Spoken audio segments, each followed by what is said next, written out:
Luto tayo tinola, guys.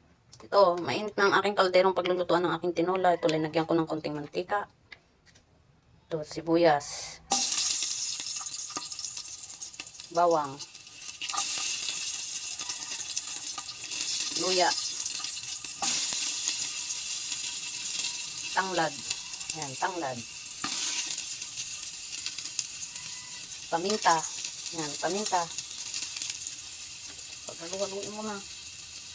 Ito, chicken cubes. Ayan. Para mabilis, paghaluin mo na.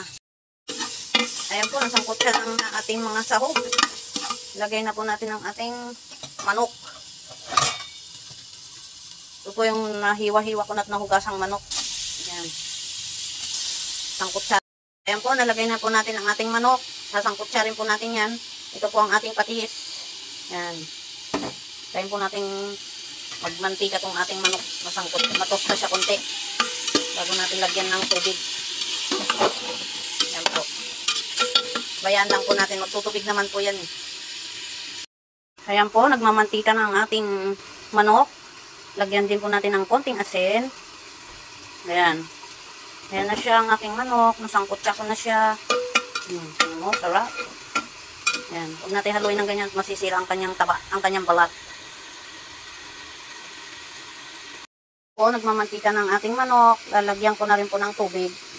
Ayan po. Para hindi po siya masunog. Saka po natin siya haluin. Ayan po, nilagyan po natin ng konting tubig para maluto ang ating manok. Pag yan po ay natuyo, saka po natin lagyan ng dagdagan ng tubig para may sabaw. Ayan po, luto na po ang ating manok. Natuyo na po siya. Kaya lalagyan na po natin ng tubig para may sabaw. Luto na po ang ating tinola. Kaya nilagay ko na ang gulay niya. Ito po, dahon sili at siling haba. Kung gusto nyo po dagdagan pa ng gulay, papaya o sayote o string beans, pwede po. Kaya lang, yan lang po nilagay kong gulay. Dahon sili at siling haba. Ayan po, luto na po ang ating tinola. Kain na po tayo. Kain na tayo, guys. Wow, tinolang manok. Ito po, may rice po ako rito.